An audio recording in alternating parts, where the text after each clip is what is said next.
Ladies and gentlemen, we have a very special guest joining us today. This man is very well known in the basketball world. He is an NBA strategic skills coach and consultant working with the biggest stars in the league, such as NBA champion Jayson Tatum, NBA MVP Joel Embiid, and Olympic gold medalist Tyrese Haliburton. He is also releasing a book on February 11th called Stop BSing Yourself. So the FCC doesn't get me, it's not actually BS. But ladies and gentlemen, we have Drew Hanlen. How's it going, my man? Awesome, man. I'm glad we got to do this. I appreciate you having me on. Definitely. I appreciate you taking the time to hop on the show. Really excited about this. Congratulations on becoming an author. And for everyone at home, just tell us a little bit about the process of making this book and ultimately inspired you to write it. To be honest with you, my ultimate goal with doing basketball training has always been be the person that you wish you had when you were younger. When I was younger, I was one of those extremely hardworking players. And, I wish that I had somebody in my corner like, what I do for my clients now. And, I started, giving out these motivational speeches at all these camps and clinics. And it was amazing how many parents came up to me and were like, hey, well, that was a great message for our kid, but also like we took a lot away from that. And so a couple years ago, I started doing keynote speeches for different, companies. I started doing some CEO corporate, basically coaching for different entrepreneurs. And really, the message was the same. If you can master your mindset, if you can also shrink basically from where you are to where you want to get to into actionable steps, and then if you have something that inside just fuels you and motivates you enough to actually go all in and finally do all the things that you know you should be doing, then I feel like it's a winning system. And so, I spent 2.5 years breaking down the exact system that has fueled the success of so many different athletes and entrepreneurs. And it's the same, system that I used to help my dad lose 90 pounds in a calendar year. And so, I just put it into a book form and I really do hope it helps players, coaches, and then people that have nothing to do with basketball but just want to improve their lives. Yeah, it's super interesting. I read a motivational book because I'm super into that as well. But I read a motivational book from David Goggins that I thought was really impactful in my life. So I'm really excited to check this one out. And this is along the lines for my next question. But when I was reading about your book, I felt like it resonated with my generation perfectly. I'm 20 years old. And there are a lot of people around my age who feel like they're stuck. They see all these people living great lives on social media, and it's almost like a deterrent. I also think you have a large majority of people who are looking to blame everybody else for everything that happens to them. So I'm curious, what insight do you feel your book can give to a person my age who feels like they're stuck? Oh, a ton. I mean, to be honest with you, I share some stories from, 100 minute, everything that they've ever wanted, of having the best cars. They've dreamed of having the best houses. They've dreamed of being famous, and yet they cry themselves to sleep at night sometimes. And so what it does is it puts everything in perspective of what winning really looks like.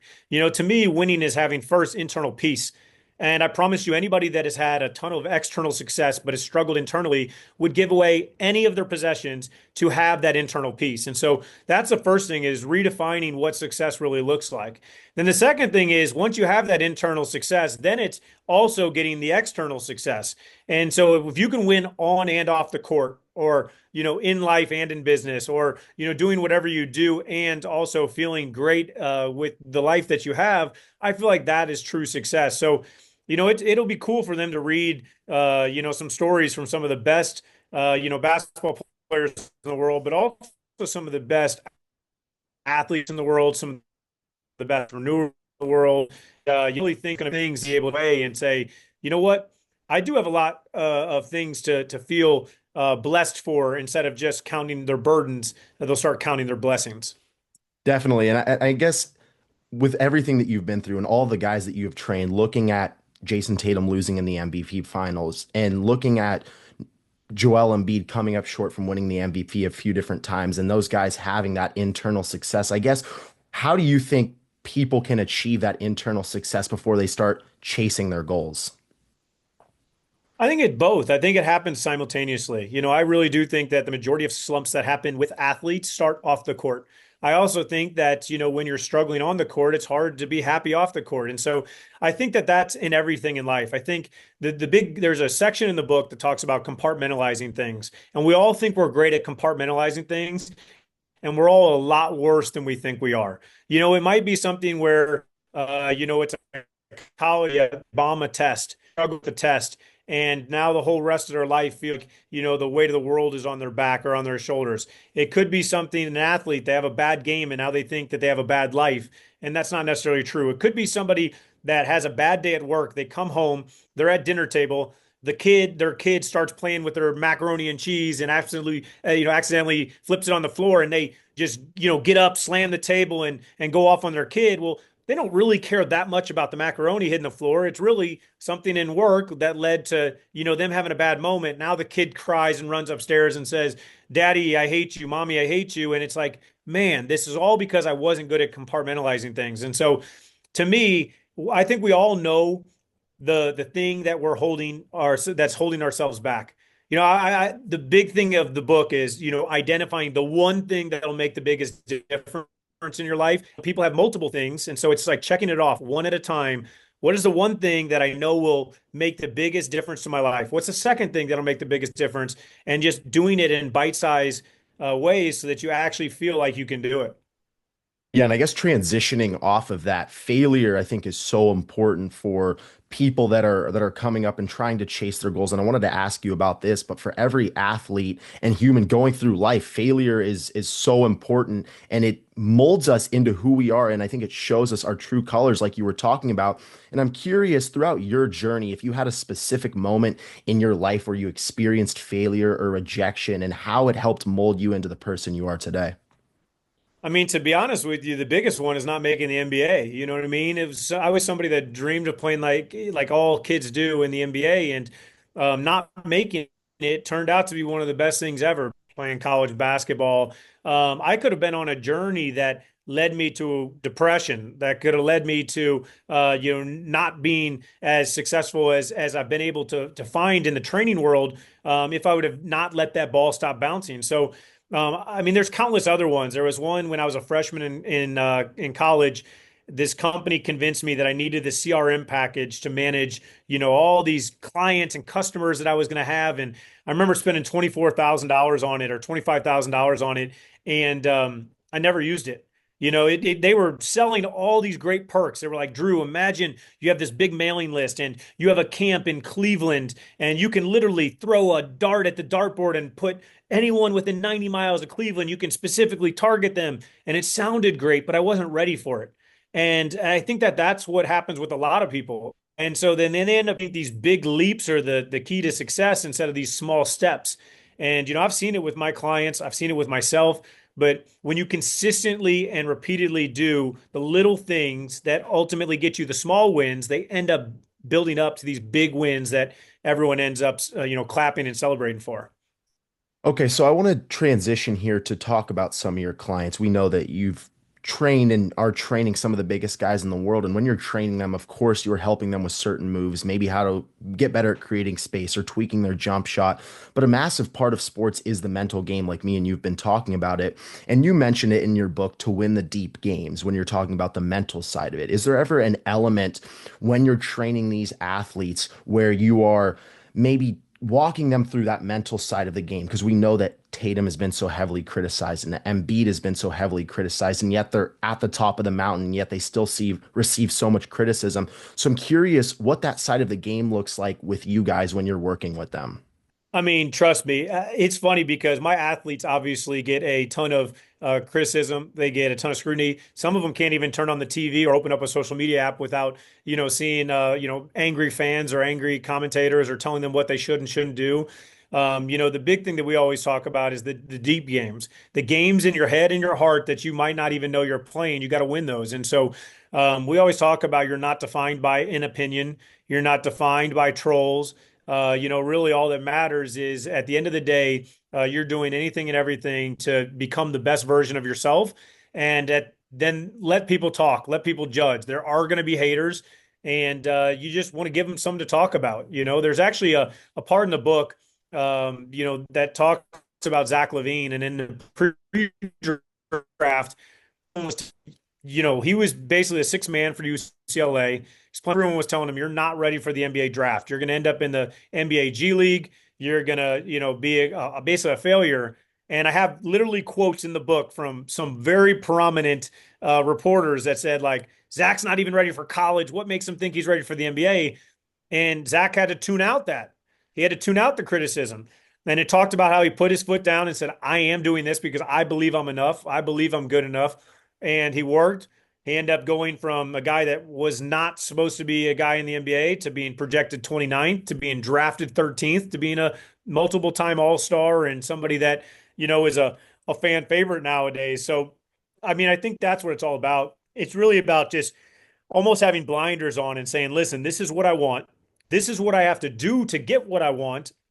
Now, am I willing to do those things? And I think the best athletes in the world, the best entrepreneurs in the world, the people that are living the best lives in this world, do a lot of those little tasks that, they don't seem crazy. They don't seem, very important in the moments, but those little decisions, those little tasks, those little actions are what, build up to great successes.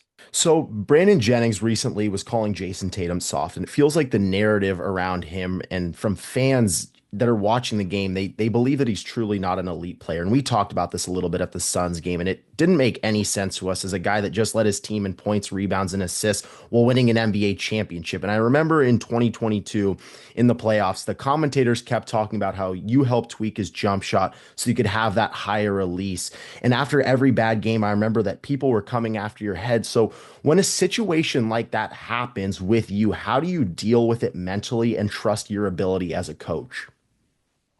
I don't let anybody listen. I've been working with Jayson titles when he was, at the younger levels, the U19s. He's won two gold medals on at the highest stage in the Olympics. He's won an NBA championship. He's been named first team All NBA the last 3 years and is on his way to a fourth one, which would put him in some rare company. He's also 26 years old.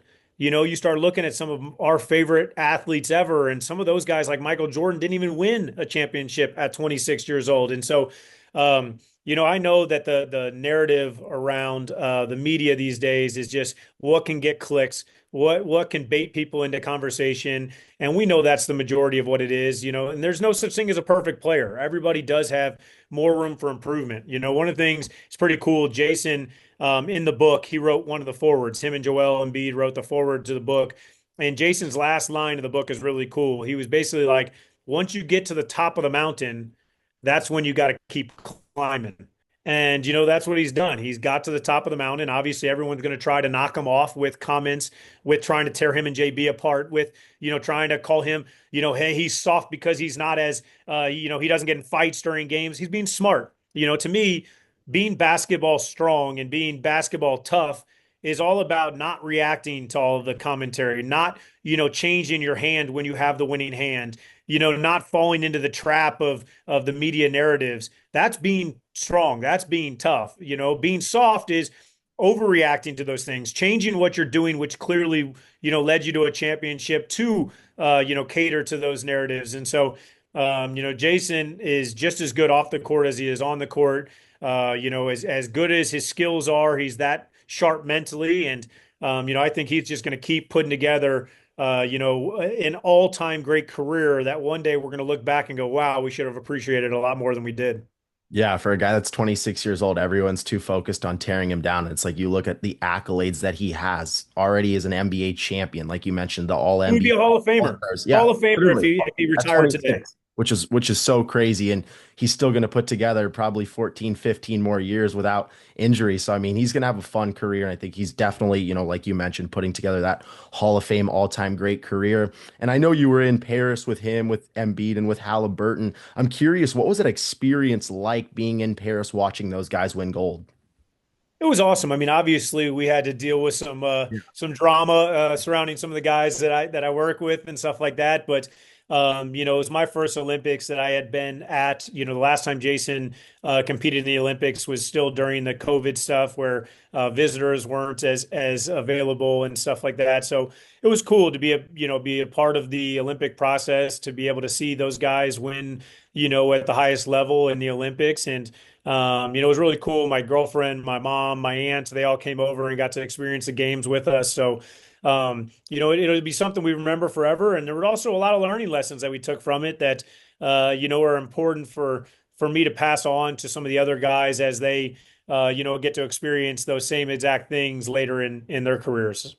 Yeah, some good bulletin board material definitely came from that summer. But so in the sports world right now, I think a major buzzword that is going on is the NBA viewership decline. Everybody's talking about the NBA's ratings, why they're going down, what's wrong with the game, and I can't come up with a definitive answer. And I'm curious on your take as to why you think the NBA is experiencing this decline. I don't think it's a product on the court. I think a lot of it is just a byproduct of the fans off the court. If you think about when I was growing up back in the day, you'd wake up in the morning and you would turn on Sports Center and you'd listen to Stuart Scott and he would play 3 minutes of all made field goals. And all it was him celebrating Michael Jordan, him celebrating, all the greats of that time period. You'd watch Allen Iverson cross somebody over and you'd watch all these, Vince Carter dunks even in the early 2000s, and it was all positive. And then after that, they would get into some of the really cool stories where they would, educate people on the lives and the struggles that some of these athletes had to overcome. And you really felt connectivity, to these players. Nowadays, everything's clickbait and hate. Yep. It's just putting this person versus this person. It's this narrative versus this narrative. It's who wants to get traded. Is Jayson Tatum soft? Is Jayson Tatum tough? Are the Celtics good enough to repeat? Or instead of just appreciating what's going on. And so I think the biggest problem with the NBA nowadays is just the NBA fan. I think the NBA media. I think there's no more storytelling. There's no more uplifting. There's no more positivity. It's just all clickbait. And a lot of it is driven by people that don't even like basketball. To Yeah. be honest with you, I think the majority of trolls, like I was joking around. Somebody asked me one time, if you bought Twitter like Elon Musk did, what is something that you would do? What would you change? And I was like, I wish that before you posted a basketball take, you had to post a video of you playing basketball. Yeah. You know what I mean? Like that should be side by side. So if you can't make a left-hand layup, you can't talk about somebody else that does this or that. If you've never played a high-level basketball, it's hard to talk. And again, I'm not saying that fans have to be good at basketball to appreciate, to watch, to enjoy basketball. That is not what I'm saying. What I am saying, though, is there's a lot of these people that are online driving these narratives, doing all of the troll takes that literally do not care about the game of basketball. All they're doing is farming engagement. And Exactly. so that's what I think the biggest problem is. And obviously there also is just, the world we live in has changed. A lot of people it's the TikTok culture of people wanting quick, content to consume, that are not sitting down watching long form, pieces of content anymore, which is also, part of the decline. But I think basketball is in a very healthy place. I think we have the most talented players that we've ever had. I think the game's in a great place.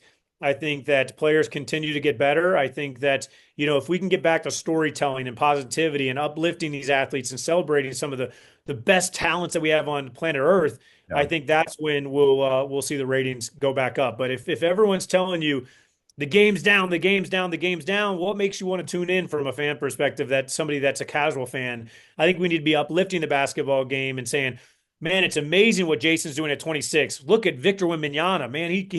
He's on a path to being really special. And you start looking at all these young talents we have, instead of just putting everybody against each other, talking about the trades, talking about the negativity in the locker rooms, and all the bad things that are going on outside of the game.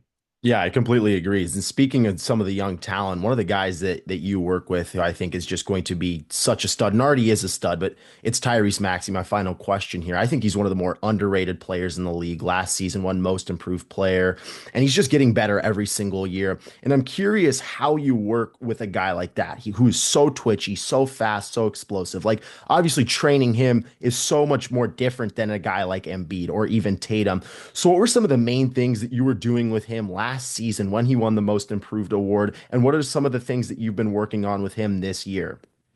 Yeah, Tyrese is a special talent, man. He came into the league. Everyone said he wouldn't be able to shoot. He's become, a great shooter. He was a guy that no one had, as an all-star, and he became an all-star. And, he's going to continue to get better and better over these next couple of years. He's far away from his prime. But, the first thing we worked on was just developing his shot, creating more shots, making sure his variety of shot profile was able to improve. Now we're working on change of speed, which is something he's still got to get a lot better at. But Being able to start is awesome. Being able to stop is still something that's a work in progress. So being able to improve his pace so that he can make better decisions, not force, finishes. The refs are calling a lot less this year around the rim than they did in previous years. And so, having to adjust to that, when he does get fouled, but they don't call it, being able to learn how to improve his driving angles so that he does get those calls, or he just improves his angle to finish at the rim. So, I mean, sky's the limit for him. He's a guy that averaged 26 points a game last year, averaging 26 points a game this year. I think with a healthy Embiid back, that also makes his life a lot easier. You'll see his assists go up in their 2-man games, but just a guy that loves to work, watches film constantly, puts in the hours, outside of practice, and always does so with a smile on his face, which makes you, want to cheer for him. But again, he's another young player that has achieved a lot of success at an early age that isn't even close to his prime, which is something that we should be celebrating. And I'm truly looking forward to seeing what kind of player he can become. Yeah, I completely agree. One of the things that I've been so impressed with is his leadership ability at only 24 years old. And now that Embiid is back, this team's been winning a lot of games, and the 76ers definitely are going to be a team to be reckoned with in the Eastern Conference. But Drew, I really appreciate your time. Thank you so much for joining us today. Ladies and gentlemen at home, you guys can pre-order Stop BSing Yourself today on drewhanlen.com. Great talking to you, my man. Awesome. Appreciate you having me on, man. Yes, sir. Have a good one.